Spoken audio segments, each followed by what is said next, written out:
कोविड-19 कह रहे हैं, ठीक है, वायरस है। और जो इसका स्प्रेड है, मैं कुछ इसमें टेक्निकल शब्द भी आएंगे, लेकिन इसको एक्सप्लेन करूंगा क्या है। रेस्पिरेटरी ट्रैक्ट से इसका इन्फेक्शन होता है, ड्रॉपलेट इन्फेक्शन हम इसको कहते हैं। ड्रॉपलेट इन्फेक्शन से मतलब है कि जो हमारा सांस वाला सिस्टम है, फेफड़ा हो गया, गला हो गया, मुंह हो गया, नाक हो गया, यहाँ से अगर हम छींकते हैं, खांसते हैं या हम जोर से बोलते हैं, तो उससे जो लार की छोटी छोटी बूंदें निकलते हैं, जिसको ड्रॉपलेट कहते हैं।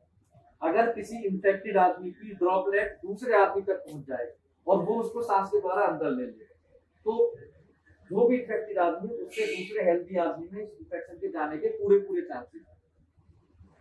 लगभग 4 महीने से हम लोग लगातार मीडिया में, सोशल मीडिया में, टीवी पे, अखबार में कोविड-19 सब कुछ देख रहे हैं। तो बहुत सारी चीजें आप लोगों को क्लियर होंगी, उस पर हम बहुत ज्यादा नहीं जा रहे हैं।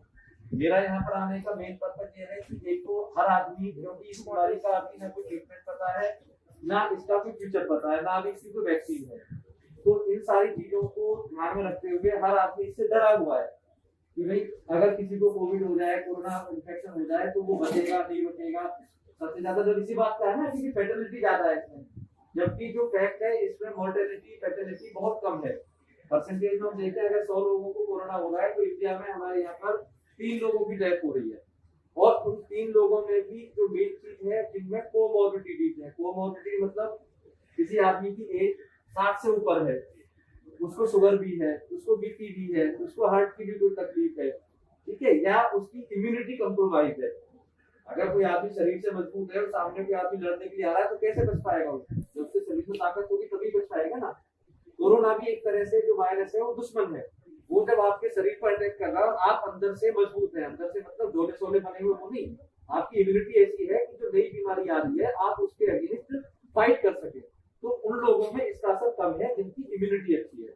लेकिन जो इम्यूनिटी जिनकी कंप्रोमाइज है, बहुत सारे लोग हैं कैंसर के पेशेंट हैं, उनकी कीमोथेरेपी हो रही है, इम्यूनिटी कंप्रोमाइज भी है। बहुत सारे लोग हैं जिनको रूमेटॉइड आर्थराइटिस है और बहुत सारी चीजें हैं जो लंबे टाइम तक स्टेरॉइड थेरेपी पे रहते हैं, उनकी इम्यूनिटी कमजोर होती है। तो उनमें इसका जो असर है, चाहे हम उसका घातकता की बात करें, जानलेवा है या नहीं है, उसके सिम्टम की बात करें, तो उसमें इसकी संभावना ज्यादा रहती है। मोटे तौर पे इस वायरस को देखें तो इससे डरने की जरूरत नहीं है, इसको समझने की और इससे बचने की जरूरत है, ठीक है। डरने की जरूरत क्यों नहीं है कि जैसे नॉर्मल फ्लू है, अगर आप लोगों को ध्यान होगा 3-4 साल पहले स्वाइन फ्लू ने बहुत आतंक मचाया था, दिल्ली एनसीआर में बहुत डेथ हुई थी। तो उसमें भी क्या था, ARDS होता था, एक्यूट रेस्पिरेटरी डिस्ट्रेस सिंड्रोम। तो सांस लेने की जो हमारी तंत्र है वो कंप्रोमाइज होता था, एक्यूट रेस्पिरेटरी डिस्ट्रेस, सांस लेने में तकलीफ होती थी। तो शुरू के साल में उसमें बहुत ज्यादा दिक्कत थी। बाद में क्या हुआ कि कुछ इम्यूनिटी उसमें बनी, उसकी वैक्सीन आ गई और वो चीज अब उस तरह से उतनी घातक नहीं है। यही चीज इसके साथ होने वाली है। अभी जो हम देख रहे हैं, अभी क्योंकि नया वायरस है, इसमें अभी इसकी कोई वैक्सीन नहीं है, तो टाइम के साथ में धीरे धीरे इसकी या तो वैक्सीन डेवलप हो जाएगी, जो लगभग कम से कम 100 से ज्यादा देशों में इसको प्रयास चल रहा है। अपने इंडिया में भी 100 से ज्यादा जगहों पे हम वैक्सीन बनाने की प्रयास में, ठीक है। तो वैक्सीन बन जाए, सब लोगों को वैक्सीन बन जाए, उससे खत्म हो सकता है। या दूसरा तरीका रहता है हर्ड इम्यूनिटी। एक तो इम्यूनिटी हमारे अपने अंदर है, इम्यूनिटी मतलब रोगों से लड़ने की क्षमता, और एक होता है हर्ड इम्यूनिटी। हर्ड इम्यूनिटी से मतलब है कि जब टोटल पॉपुलेशन का 50 से 60% लोग इस बीमारी से ग्रसित हो जाएंगे। ग्रसित से मतलब ऐसा नहीं है कि उनको दिक्कत होने वाली है, लेकिन उनमें एक बार बीमारी होकर चली जाएगी। वायरस है, इसका अपने एक लाइफ साइकिल है, 7 से 10 दिन का, 14 दिन का ज्यादा वायरस इसका रहता है, इसका लगभग 14 से 15 दिन का है। तो किसी आदमी को वायरस की ये एंट्री हुई, 10 से 14 दिन में नेगेटिव हुआ, इस तरह से अगर 50 से 60% लोग इससे इन्फेक्टेड हो जाते हैं, तो जो बाकी 40% बचे होंगे वो ऑटोमेटिकली इम्यून हो जाएंगे, है ना। ऑटोमेटिकली उनके अंदर इम्यूनिटी आ जाएगी। तो या तो हर्ड इम्यूनिटी आए या वैक्सीन आए, तब तक हमें इसके साथ रहना, इसके साथ रहना सीखना है, ठीक है। सीखने में क्या है कि एक तो पैनिक नहीं होना है। जो भी आदमी इसके बारे में बहुत ज्यादा सोचेगा, बहुत ज्यादा डरेगा, उसको सबसे पहले लगेगा, एक चीज की आएगी तो उसको लगेगा कोरोना हो गया। ज्यादातर में आप देख रहे होंगे लग भी रहा होगा ऐसा। अगर कोई आदमी बहुत ज्यादा सोचेगा तो उसको डर जाता है। हमें डरना कम है, समझना ज्यादा है, डरना ज्यादा है। डरने से क्या मतलब है कि 2 चीजें हैं। अभी government time to time guideline दे रही है कि हमें क्या करना है, कैसे करना है, कैसे बचाव करना है। सबसे पहले तो चीज है सोशल डिस्टेंसिंग। सबसे शुरुआत में मैंने एक चीज बताई कि जो इन्फेक्शन फैलता है ये ड्रॉपलेट इन्फेक्शन से फैलता है। यानी जो हमारी लार की कणें होते हैं, जो बिंदु हैं, वो एक दूसरे से जब फैलेंगे तब ये होता है। अगर मैं यहाँ खड़ा हूँ, आप यहाँ खड़े, आप यहाँ खड़े, इतनी दूरी पर मेरे मुंह से निकला हुआ लार या आपके मुंह से निकला हुआ लार हम एक दूसरे तक नहीं पहुंच सकता, वो बीच में ही रह जाएगा, वो स्प्रेड नहीं होगा, ये वायरस स्प्रेड नहीं होगा। दूसरी चीज क्या है कि स्प्रेड अगर मान लो कपड़े पर भी वायरस आ गया तो ऐसा नहीं है कि शरीर में प्रवेश कर जाएगा, अनटिल अनलेस हम उसको रास्ता नहीं देंगे। रास्ता क्या है? हमारी नाक से जा सकता है, हमारे मुंह से जा सकता है, हमारी आंखों से जा सकता है। यानी जो सेलिवरी फ्लूइड, जो लार की ग्रंथि है जिसमें वो वायरस है, जब हमारे शरीर के फ्लूइड से कहीं पर संपर्क में आएगा तब वो अंदर जाता है। तो हमने इस चेन को तोड़ना है। चेन को तोड़ने का क्या है? सबसे पहला स्टेप हो गया कि हम इतनी दूरी पर रहे एक दूसरे से कि कोई आदमी यहाँ से सीखे तो उसका इन्फेक्शन, उसका जो बूंदे हैं लार की, वो हमारे अंदर तक आ पाए। दूसरा, हम मास्क लगा के रहें। मास्क लगाने के दो फायदे हैं, एक हम खुद तो बचेंगे, लेकिन आपका इन्फेक्शन आपके पास, मेरा इन्फेक्शन मेरे पास। अगर मैंने मास्क लगाया हुआ मुझे इन्फेक्शन है तो मैं अपना इन्फेक्शन आपको नहीं दे सकता, क्योंकि जो भी इसमें से निकल रहा है, मैं बोल रहा हूँ इस टाइम खूब जोर से बोल रहा हूँ, अगर मेरी लार इसमें से निकल रही है तो मेरे मास्क के अंदर है, वो आप तक नहीं पहुंच पाए।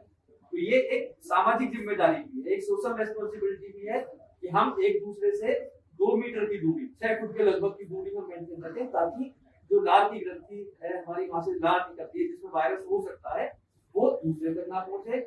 हम मास्क लगा के रखें ताकि अगर हम इन्फेक्टेड हैं तो हम दूसरे को बचाएं, अगर दूसरा इन्फेक्टेड है तो मुझसे बचाएं। ठीक है भैया, इतना तो बिल्कुल क्लियर है भैया। तो इस स्प्रेड को हमने इस तरह से रोकना है। इसके अलावा एक चीज मासी जी कह रहे थे कि डिफरेंशियल डायग्नोसिस, मतलब हम कैसे ये देखें कि ये कोरोना है या कोई और बीमारी है, क्योंकि लक्षण जो है इसमें वो नॉर्मल फ्लू वाले लक्षण आते हैं। खांसी होगी, बुखार होगा, जुकाम होगा, छींकें आएंगी, गले में दर्द होगा, सिर में दर्द होगा। नॉर्मल अगर किसी को जुकाम होता है, अगर क्या सबको कभी ना कभी जुकाम हुआ होगा, यही लक्षण होते हैं। खांसी जुकाम होता है, सिर दर्द होता है, बुखार सा लगता है, गले में दर्द होता है। तो अगर इस टाइम पर जुकाम होगा तो आप वैसे डरेगा कि कोरोना तो नहीं हो गया है। तो डिफरेंशियल डायग्नोसिस की अगर हम बात करें तो लक्षण सबके लगभग सेम है, लेकिन सीवियरिटी पर बात आती है। सीवियरिटी मतलब किसी में लक्षण जो नॉर्मल फ्लू है, नॉर्मल जुकाम हुआ, नॉर्मल गले में दर्द हुआ, हल्का सा बुखार हुआ, 4-5 दिनों में ठीक हो गया।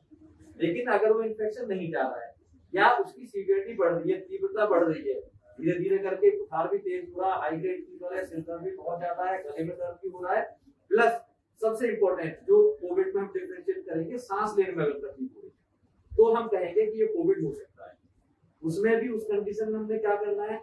सबसे पहली चीजें तो अपने, अभी नॉर्मली क्लिनिक्स और डॉक्टर्स अवेलेबल नहीं है नॉर्मल ओपीडी में, कुछ गवर्नमेंट की गाइडलाइंस है, कुछ बाकी चीजें हैं, आप टेलीफोनिक कंसल्टेशन कर सकते हैं जो भी आपका फैमिली डॉक्टर होगा। ठीक है, कहीं पर आपको लगता है कोई मेडिकल हेल्प आपको फोन पर नहीं मिल रही है, आप मेरा नंबर ले लो, आपने खाली चौधरी साहब का नाम लेना है कि डीएस उन्नई के हम एम्प्लॉई हैं, आप मुझे फोन करें, मैं आपके लिए हमेशा तैयार हूं। पहली चीज। दूसरा, अगर कोई तकलीफ ज्यादा होती है तो गवर्नमेंट के अपने टोल फ्री नंबर्स हैं, उन पर आप हेल्प दे सकते हैं, उनको बता सकते हैं। उससे पहले अगर ये लक्षण आपको लग रहे हैं तो आपने खुद को आइसोलेट करना है। आइसोलेट करने से मतलब है कि आप ये मान के चलो कि अगर इन लक्षणों के आधार पर मुझे कोरोना है तो मैं इसको दूसरे तक ना फैलाऊं। आप घर में हैं, घर में दूर रहें।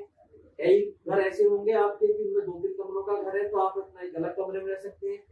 कई घर ऐसे होंगे जिनमें बहुत बड़ा घर नहीं है, एक ही कमरा है, उसमें कैसे बचा जाएगा? तो उसमें भी जो सोशल डिस्टेंसिंग की बात हम मार्केट में बात कर रहे हैं वो घर में आप करें, 1 मीटर की दूरी हम उसमें मेंटेन करें, बचाव रखें। प्लस अगर हम वॉशरूम यूज कर रहे हैं, कंबाइंड वॉशरूम है, एक ही वॉशरूम है, तो उसको अच्छी तरह से आप उसके बाद में यूज करने के बाद में साफ कर लें। अगर आपको कोई इस तरह का लक्षण है तो आप घर पर भी मास्क लगाएं।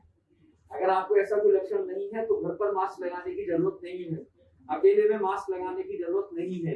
लेकिन आप यहाँ पर काम कर रहे हैं, 20 लोग साथ में हैं, तो यहाँ पर भी अपने डिस्टेंस थोड़ी सी मेंटेन करनी है और मास्क लगा के रखना है।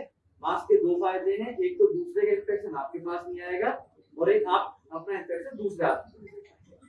ठीक है जी। एक क्वारंटीन या सेल्फ आइसोलेशन के बारे में चर्चा करनी थी, वो हो ही गई। यही है, सेल्फ आइसोलेशन होता है, लक्षण आए हमने अपने आप को अलग कर लिया ताकि हम आगे उसको ना एक्सपेक्ट कर पाए। कंफर्मेशन जो है नॉर्मल लक्षण का, नॉर्मल बुखार का और ये खांसी जुकाम का कोरोना के साथ में, वो टेस्ट के बाद ही पता चलता है। अभी जो टेस्ट हो रहा है वो स्वैब कल्चर हम लोग करते हैं, नाक से या गले से स्वैब लेते हैं और उस स्वैब का टेस्ट किया जाता है। आने वाले टाइम में बहुत जल्दी एलाइजा टेस्ट अवेलेबल होने वाला है, जो एंटीबॉडी टेस्ट होगा। एक बूंद खून से आप टेस्ट करेंगे, 15 से 20 मिनट में आपको उसकी रिपोर्ट पता चल जाएगी। अभी जो टेस्ट हो रहा है इसकी रिपोर्ट लगभग 24 से 48 घंटे के टाइम में लग जाएगा। ठीक है, तो अगर आपने टेस्ट भी करवाया है तो तब तक जब तक उसकी रिपोर्ट आती है आपने अपने आप को बाकी लोगों से अलग रखना है। दूसरा, काम पर आप आइए, क्योंकि कोरोना ऐसा नहीं है कि 15 दिन में शुरुआत में जो पहला लॉकडाउन हुआ था तो ज्यादातर लोगों को मन में था 21 दिन का लॉकडाउन हो गया, 21 दिन के बाद में लॉकडाउन खुलेगा और सब कुछ नॉर्मल हो जाएगा। लेकिन अब हम उस स्टेज से आगे आ चुके हैं।